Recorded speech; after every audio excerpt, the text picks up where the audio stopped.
Somewhere in the Gobi Desert, ancient traders swore a four-legged beast with a beak and claws guarded piles of gold in the mountains.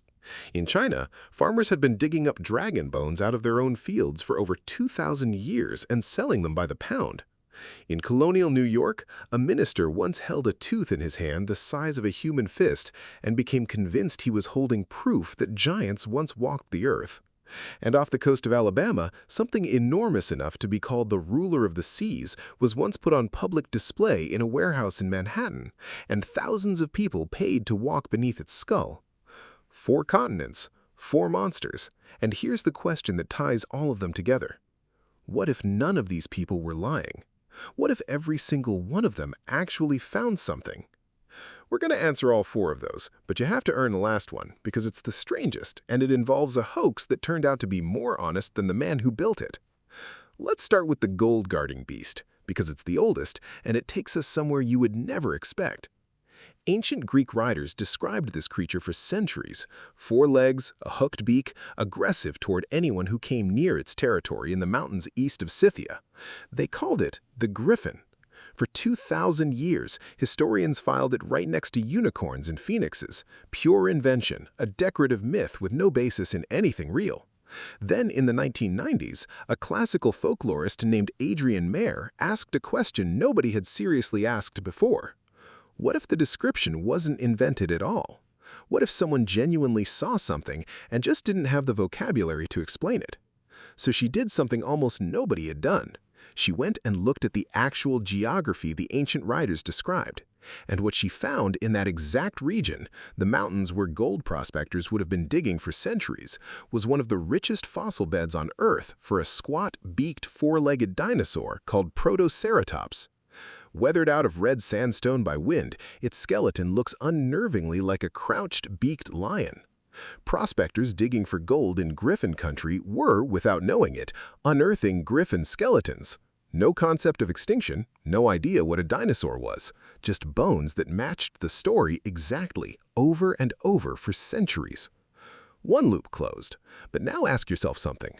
If a myth that specific could survive 2,000 years just from people finding bones they couldn't explain, what else got explained the exact same way?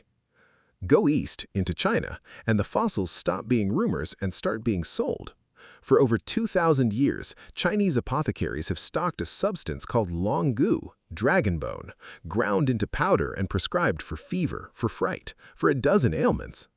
The bones came from farmers who kept turning them up in the fields of Shaanxi and Henan provinces, huge, heavy, unmistakably not from any animal walking around. And here's what should stop you. Nobody involved was faking anything. As far as they knew, dragons were simply real, buried under Chinese soil the way anything buried is real. It wasn't until the early 20th century that paleontologists started walking into pharmacies and buying dragon bone off the shelf just to study it under a microscope. What they found underneath 2,000 years of folklore was almost unbelievable. Some of the bones belonged to extinct rhinos and giant deer. Some belonged to Homo erectus, the same species whose skull would eventually turn up a short distance away at a site now called, appropriately, Dragon Bone Hill. And some of them belonged to actual dinosaurs, part of what is now one of the richest dinosaur fossil records on the planet. So that's 2 ancient civilizations on 2 different continents who never spoke to each other, independently mistaking real extinct animals to mythological ones. Which raises the question that should genuinely be bothering you by now. Was there a single ancient culture on Earth that didn't do this? The answer, as it turns out, is no. And the next one takes us somewhere much more personal, because this time, the monster isn't in a myth from 2,000 years ago. It's in a letter written by a real, named, historically documented man. In 1705, a farmer near the Hudson River pulled a tooth out of the ground the size of a human fist and brought it straight to his minister. That minister was Cotton Mather, a man who already believed on religious grounds that giants had once walked the earth, and here, in his own hands, was what looked like 5 pounds of physical proof. He wrote directly to the Royal Society in London describing the remains of an antediluvian giant, a human before the Great Flood, big enough to leave a tooth that size behind. Here's the detail that makes this stranger than a simple case of one confused man. Native communities in the exact same region had their own independent tradition about bones like these, describing them as the remains of a lost race of giants their ancestors had once fought and defeated. Two completely different belief systems, no contact, no agreement, landing on the exact same explanation: giants. Neither one was right. What both cultures were actually digging up, without realizing it, was the American mastodon, an elephant relative that roamed the entire continent and left bones scattered across a dozen states. Bones so large that for centuries, giants were the only story big enough to hold them.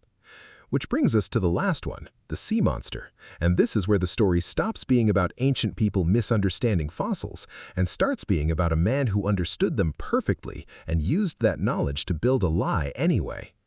In 1845, a fossil collector and full-time showman named Albert Koch assembled a skeleton inside a warehouse in New York and unveiled it to the public as Hydrocus, ruler of the seas, a sea serpent 114 feet long. Crowds paid admission just to walk beneath its skull. Newspapers ran illustrations of the ancient monster that once ruled the oceans. And in the most literal sense, it was a hoax. Koch wired together vertebrae from several completely different individual animals to stretch the skeleton far beyond what any single creature had ever measured.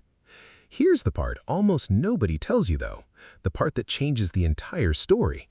Koch wasn't inventing the fossils themselves.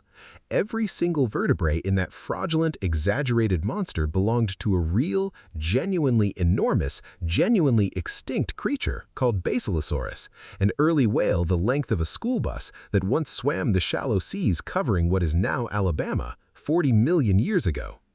Koch built a myth on top of real science because the real science was already more dramatic than most people in 1845 could process. The fake sea monster and the real ancient whale were made of the exact same bones. The lie was never the fossil. The lie was only ever in the assembly. So here's what you're actually left with: a griffin that was a dinosaur, a dragon pharmacy that was a fossil bed, a giant that was a mastodon, and a sea monster that was a real 40-million-year-old whale dressed up by a man who understood exactly what he had and exaggerated it anyway.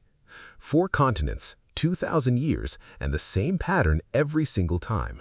Someone found evidence they had no framework to explain, and they reached for the only tool available, story, and built something just big enough to hold it. That's not ignorance. That's the same instinct that drives science, applied by people who didn't yet have the word extinct. So the next time you hear a legend about something huge and impossible clawing its way up out of the ground, don't ask whether it was invented. Ask what was actually found. Because underneath a surprising number of the world's monsters, there's a real skeleton, still exactly where it was left, patiently waiting for someone to finally get the story right.